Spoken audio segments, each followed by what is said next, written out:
अस्सलामुअलैकुम दोस्तों। आज की इस वीडियो में हम बात करेंगे फॉरेक्स ट्रेडिंग के बारे में, बिल्कुल बिगिनर लेवल पर। What is forex trading? ठीक है। What is forex trading? Forex का मतलब होता है फॉरेन एक्सचेंज। इसमें एक कंट्री की करेंसी को दूसरी कंट्री की करेंसी के साथ बाय और सेल किया जाता है।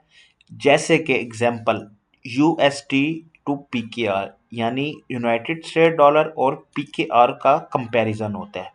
और यूरो और यूएसडी का, यूरोपियन करेंसी का और यूनाइटेड स्टेट डॉलर्स का कंपैरिजन होता है। ठीक है। तो इसमें हम आपको बताएंगे कि बाय और सेल कैसे किया जाता है। ठीक है। सेकंड में अब हम जैसे हो गया where is forex market. Forex market कहाँ होती है?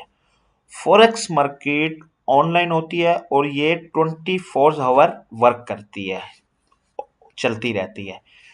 क्योंकि दुनिया के मुख्तलिफ कंट्रीज की मार्केट्स अलग अलग वक्त पर ओपन एंड क्लोज होती है। ठीक है। तो थर्ड पर हम आ जाते हैं, what is currency pairs. Currency pairs क्या होते हैं?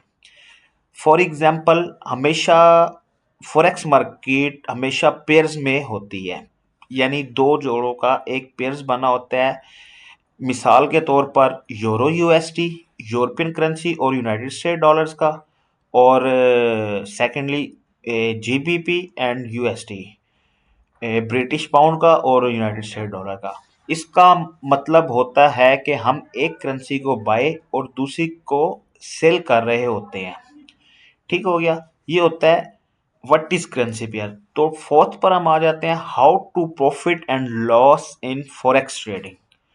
ठीक है। प्रॉफिट एंड लॉस कैसे होता है फॉरेक्स ट्रेडिंग में? ठीक है। अगर आप समझते हो कि प्राइस ऊपर जाएगा तो आप बाय करते हो। अगर लगता है कि प्राइस नीचे आएगा तो आप सेल करते हो। अगर मार्केट आपके फेवर में चली जाती है तो समझो प्रॉफिट हो जाता है। अगर आपके ऑपोजिट चली जाती है तो समझो लॉस हो जाता है। तो ये होता है profit and loss forex trading में।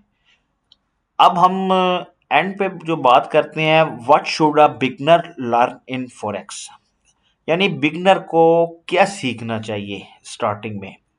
बेसिकली चीज़ें हमें सीखनी चाहिए बिगनर्स को, जैसे कि बेसिक्स फॉरेक्स टर्म्स। ठीक है।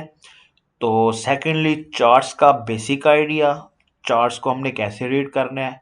और थर्ड जो मेन इम्पोर्टेंट है, रिस्क मैनेजमेंट। रिस्क मैनेजमेंट हमें सीखनी चाहिए। उसमें हमने अपने अकाउंट को कैसे रिस्क मैनेजमेंट के साथ मैनेज करना है। तो फोर्थ पर आ जाता है डेमो प्रैक्टिस। डेमो प्रैक्टिस हमें करनी चाहिए। उसके लिए हमें एक डेमो अकाउंट दिया जाता है, उस पर हम अपनी प्रैक्टिस कर सकते हैं। ठीक है। तो इसमें इस वीडियो में मैं आपको बताता चलूँ, एंड का मैसेज ये है, अगर आप सीखना चाहते हो तो स्टेप बाय स्टेप सीखें। ठीक है। और याद रखें, नॉलेज ही सबसे बड़ी इन्वेस्टमेंट है। अगर वीडियो पसंद आए तो लाइक करें, शेयर करें और चैनल को सब्सक्राइब करें। अल्लाह हाफिज। अभी तो